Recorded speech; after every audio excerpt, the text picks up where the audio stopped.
Hi everyone. Today I have my lovely friend Emily on the podcast. Emily is an intuitive queen.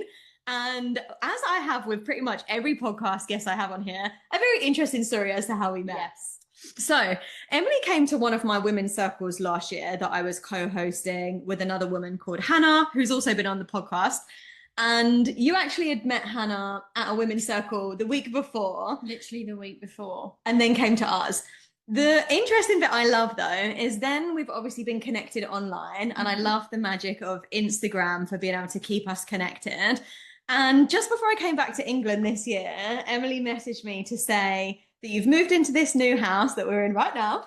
And if I ever wanted to hold a women's circle here, I'd be so welcome to. And I was like, yes, I would absolutely love that.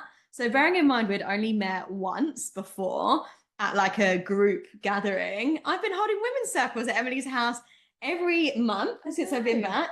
And I was really thinking, what will Effie think if I just text her and say, do you want to host your circles at my house? But it's been so lovely, hasn't it? And you totally embraced all the imperfections of, things going on in the house.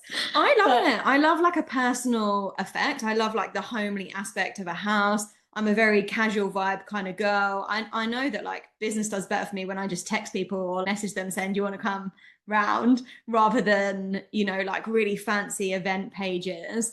And yeah, I love it. I was like so honored. And I love it when people speak up for themselves, but also follow your intuition and the niggle as well, to be like, oh, I've got that feeling that I wanna. Yeah. And it's funny, that's how I started my journey with circles, just at someone's house. And I remember that feeling of, it was like really intimate and really perfect for like starting that journey as well, to have it in someone's home. So it's been so amazing to watch it grow, and like, that first day, just seeing people arrive and already just like the fire in everyone's bellies. The ripple effect is so lovely as well. Obviously, for me, it's been amazing to meet new women. Our mutual friend came along, but you also had lots of women come along who you've known throughout your life, obviously, and you've been close to at different periods of time, but not necessarily that you'd been like seen for a number of years. Yeah, life did its thing. We all went on different journeys, went to uni, came back, did this, traveled or whatever.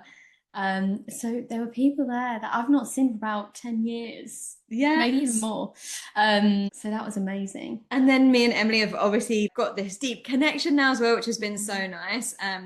Something I was kind of nervous about leaving New Zealand this year and coming back to England. Although I've got loads of amazing friends and family here, I've really built this amazing spiritual community in New Zealand, and like really felt a part of that and really enjoyed having those types of friendships. I was slightly nervous about coming back this time and potentially not having that. But I always feel like the universe has a funny way of giving you exactly what you want and need. Yeah, absolutely, because I also had a very similar thing of moving. So I lived in London for 4 years, and moving back really felt like I'm going a step backwards, or just like, I don't know, the surroundings aren't the same anymore. I don't know anyone here anymore. And this has been amazing, especially with your community events, to meet like the people are out there. You just have to put yourself out there and like reach out to you, say, do you want to use the space, have a circle? Because that has connected so many dots. It's been wild. Yeah, it's been so nice. So then I've been holding community events monthly as well with my friend Brad, who we've also got a podcast episode with him, and Emily's come every time. I remember the first one, you were the first person there, last one to leave. But it's because you just love it, and like, oh, I do. Such a good vibe, so many amazing people, and it is finding your community of people and the people you really vibe with. And when you go to events that you would love to do, you're probably going to find people there that you would love to hang out with. Yeah. And immediately from the get-go, I knew I'd be the first one there. I didn't even care. I was like, I'm getting in the car and I'm going now. I'm the same as you though. I'm an early bird. I'm like, if I'm not there on the dot, like there's something wrong. Yeah, and I said to you, didn't I? I was like, you will need to kick me out, because I will stay right until you say you need to go home now, Emily. Stop talking about spiritual stuff. No, I love it. So nice. But I feel like you are one of the biggest people that have like helped me feel so settled in this last period of time, me being back here, and just it's been so lovely to have these like regular events that Mm. obviously I love hosting, but you love having here in your house as well. Yeah. And it's like, it's a win-win. It's always a win-win when, you know, two people want the same thing. And you were saying, oh, this has been my dream to like host events in my house. Yeah. I think the passion radiates. Like when I see you, like I can just feel the passion and excitement for holding these spaces. And I feel like I was really meant to connect with you at this point in my life as well. It's been so bizarre and so meant to be. So this is your reminder that the right people for you are there waiting for you. And I hear so many women especially say, I find it really hard to make women to make friends as an adult, or not even saying them personally, that they say as a blanket term, it's hard to make friends as an adult. And I really want to prove that it's not. I am literally making new friends all the time. But to some degree, you have to put yourself out there. If you're not doing anything to make new friends, so if you're not going to any new places, you're not messaging anyone asking to hang out with you, then yeah, it's going to be harder. Yeah, but it takes time. When I first moved here, I don't think you know this. I joined a burlesque group to make friends.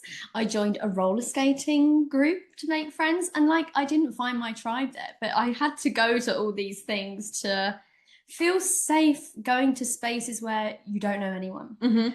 Whereas like now I feel really comfortable going to spaces where I know I'm not going to know anyone there. You've just got to do your thing. Yeah. just be you. So, you know. So yeah. So it does take time. It does. And I think part of it is going to things that you really enjoy, but then also listening to your intuition because yeah, I've met people in the weirdest, most random places. Like when I'm out on a walk somewhere random, when I'm in a crystal shop, when I'm at a dance class. And it's like I didn't go there with the intention to meet people, but I had told the universe I want friends or clients or whatever else, and putting the intention of what you want to receive and being open to receive it. Because what if someone comes up to you and they start making conversation with you? If you turn them down or act uninterested, then you're basically saying, I don't want to receive it. That's so true. And it's so funny because thinking back, I remember when I first moved here, I did a meditation. So I've got the Mind Valley app, and there's like different meditations with different topics. And this particular one was finding your soul tribe. And you basically like put it out there to the universe. I need to call in my soul tribe, bring them to me. And it's so funny, like meeting our mutual friend who connected us. We were at another circle. It was so dark. I couldn't see the person opposite me. There were so many women there, but I felt so drawn to go over to this girl and went over. And I loved that her mum was there as well and said, you need to tell Emily about your circle. I actually don't even think it was a week before. I think it was days before. Yes. Yeah, I remember sort of scrambling around like, I have to get there. How am I going to get there? And you'd got a taxi there and everything. You were really committed to coming no matter what. In the middle of nowhere. Yeah. And I think I love that, doing the manifestation for your soul tribe, because I think at the end of the day, everyone is looking for their tribe and everyone is going to thrive when you have the community around you that are going to support you to thrive. We're not supposed to live life isolated. We're supposed to have the village. And I know everyone's got different personality types and people can thrive in different situations. But I think having people that, you know, you can be your full self around, you can be authentic, you can, you know, say what you want to say, you can express your thoughts and feelings, and you know are going to support you if you're having a hard time. Like, we all need that. Yeah. And I think it's something that's been almost becoming more and more distant as years and years have gone by. I can tell when I've not spent time with like a community setting. I feel stagnant. I feel like, yeah, stuck, and I don't feel energized. Whereas surrounding yourself with other people, other humans, you just resonate from each other, and I come away feeling so refreshed, which is why I'm always the last to. I love it.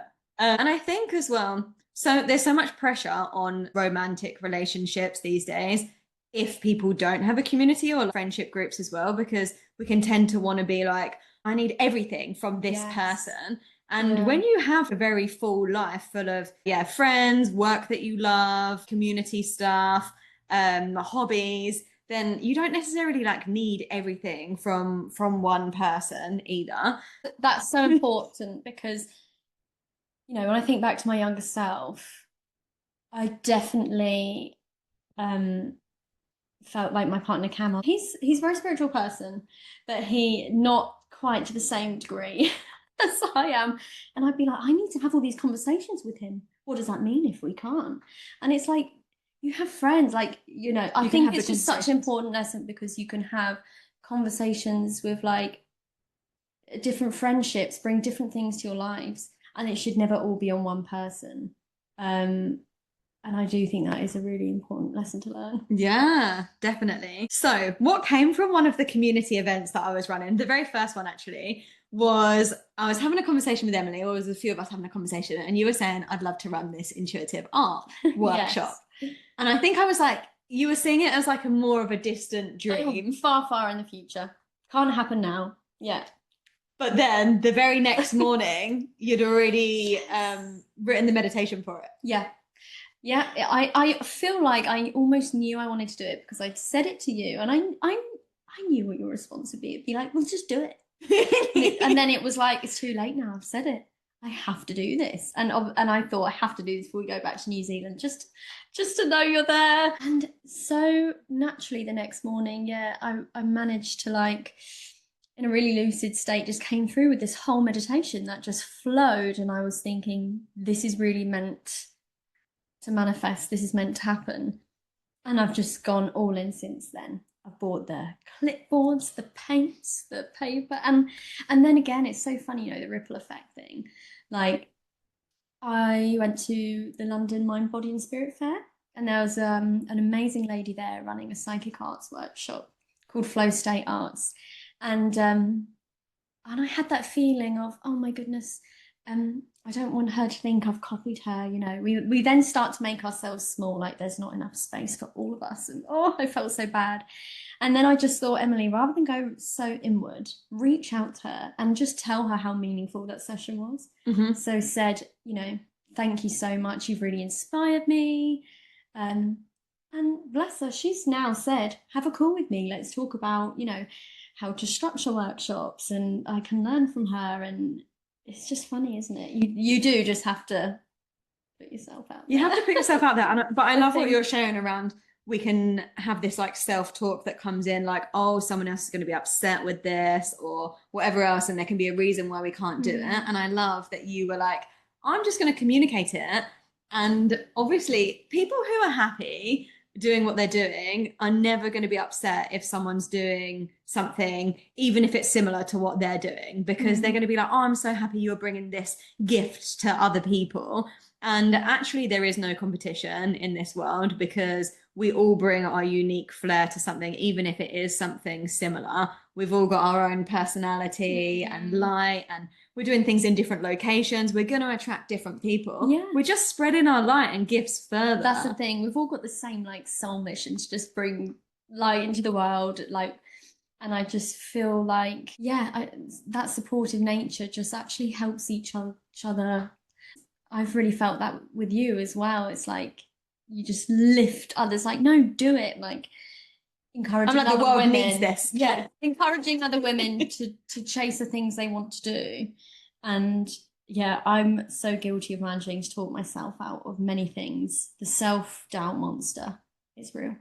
Yeah, but I love that you have this, and her art workshop is next week. Yeah, so by the time this is live, I probably have already done it. But it is definitely happening, and you sold out like it's within the first 24 hours as well, which I think excited. Obviously it doesn't matter if you don't sell out tickets straight away, but I feel like it is definitely confirmation that it was supposed to happen. Yeah, I'm so excited about it. That's why I feel like I know I'm on the right path, because I'm excited. I'm not really nervous. I'm like, it will be what it will be, you know. And like, people take different things from it. It's almost like you can't aim to have this goal of like, I want people to take this specific thing from it, because everyone will have their own journey. I mean, God, with meditation, like, you'll see your own things, you get your own messages come through, and yeah. No, I'm so excited for it, and I really do want everyone to connect with their deepest desires. Like, what is it that you really want most in this life, and what are the gifts that you think that you're here to give to the world, not just for them but for you? Like, what would you actually enjoy doing? What would you enjoy giving? And go for it, because I had to give myself this pep talk when I very first started the business as well, because I was like, you're not only doing yourself a disservice by like not putting your services out there, but also you're doing everyone else a disservice who cannot book in with you because you're not putting yourself out there. And like the ripple effect has been huge. One of my very first clients, she wanted to move to Australia. She wanted to do a different job and potentially do a business that she was interested in. She wanted a relationship, and she's pretty much got all of those three things now, like a year later. She's still training to do the business, but I'm just like, it is wild, but you just have to take that one step after the other. It doesn't have to be a big thing. Like, I have struggled for years with not knowing what my dream is. Like, some people, their dream comes so naturally to them. But I think I've got so many different passions. Like, especially in the spiritual world, it's hard to narrow it into like one box. This is what I'm going to do. So I think it's not necessarily knowing what you want to do, but knowing where you feel uncomfortable. Like, knowing, like, I feel like I can know, oh, well, like, I don't feel like this job is right, or I don't feel like this sort of setting is right for me. So I think it's also just trusting those steps as well. Definitely. And that you don't have to get in a box. Like, we actually never want you in a box. And you can be passionate about so many different things and explore all of them. Like, there's no rules on I have to do one thing. No, there are no rules. I would love to hear. I know you've always been an intuitive person. Tell me about your journey with spirituality. Oh my goodness. It's such a big question. Well, I feel like it's always been very within me. When I was a child, my mum said she was brushing my hair once, and I said to her, you weren't my mummy and daddy when I was a little girl before. Like, already, I think children naturally are so intuitive. Yeah. And recall past lives, mostly in your childhood. So that was kind of like a little inkling. My mum thought, strange. My mum she's not very spiritual. And then I remember being at school and with two other friends, and I saw this girl on a swing. And I said, who is that girl? And my two friends also saw her. And then she just disappeared the closer we got. So that was, for me, the moment, and it has stuck with me my whole life, where I've thought, we are more than this physical reality. Like, I can't explain it. My interpretation is maybe we were on different timelines and they just crossed over. But whatever happened, it stuck with me my whole life, because I call it my quest. It's like, I have to know more. I have to learn more about this. But I would say my journey didn't sort of really kickstart until I was 16, and I went to my first psychic circle, which happened really weirdly as well. Anyway, this woman sort of knew. She was like, you're meant to come here. And I know you know this. Well, there's a whole thing. Went to the circle and was learning how to harness these, everyone has these abilities. Actually, everyone. It's just being open to it. And I also, growing up, I did grow up in church, I think, and sang in the worship band, and that really taught me a lot. But the circles were really, for me, is what resonated with me. And then life happens, boys, uni, just being teenage stuff. That kind of pulled me away from it a bit, but then I just feel like I'm in this new chapter with it, in that I started going back to another circle. And so there's like an open circle every week to train in mediumship and psychic skills. And then I've been doing a trance mediumship on a Monday. I love like having a normal week and then going to these spaces and like watching magic happen, except it's not like magic. It is just the magic science. is real. It's just real. It's just science. And I'm so passionate about like exploring consciousness, and like I would say meditation has been a real like cranking it up a gear for me. Because at school, I mean, when we were at school, I don't know about you, but we weren't taught anything about meditation and mindfulness. You kind of, it's just like go into the world and discover that for yourself. Good luck. Good luck. So it's just been crazy. It's been really crazy. And like, I'm one of these people that I love to just go to so many different spiritual settings, and we can just learn from everyone. And especially children. I think especially children. There's so many ins and outs, but in a nutshell. Yes, I love it. And I love when people just go to what they're drawn to, like go to the events that you're drawn to and have fun with it. I think the more fun you're having and the more you're following what lights you up, ultimately you're going to be on the right path. And I think we can overthink it, being like, oh, I don't know if I'm doing the exact right thing, but follow what lights you up, step after step after step, and you'll meet the right people, you'll have the right opportunities that come through to you. And yeah, meet the right teachers who will just be honest and real with you and talk about their journey as well. I think it's been really special for me. They always say when the student is ready, the teacher appears. Yes, the teacher is certainly appearing. So you've heard us talk about circles here. There's obviously multiple different circles you can go to as well. The women's circles I hold are more like connection circles where we do meditation, journaling, some movement, but it's a lot of like sharing and connecting over vulnerability, I would say. And just being able to like speak our truth and releasing past wounds. Yeah, definitely. Sure. But then there's lots of other things like psychic circles. Yeah, so there are so many different types, like and even different types of psychic circles. Like you can have trance mediumship, and then even within those, there's so many different realms of psychic skills. It's hard to explain. And actually, in America, they've just held the first ever psychic games, the Psy Games, like PSI for psychic skills, and it is fascinating if anyone listening is interested in this sort of thing. And also huge for like the psychic world that this is being recognized even more, because when you look back, like our ancestors would have explored this, and it's just sort of been locked away over years and years. But and as well as there's men's circles as well, isn't there? I think technology is great, but like we've come so far and now I think we're doing like an unlearning. How can I go back to the basics, back to the roots where I am connecting with people when I'm listening to my own inner guidance rather than like giving my power away to other people? Yeah, which I'm excited for, and like connecting more with nature and being more present and in the outdoors.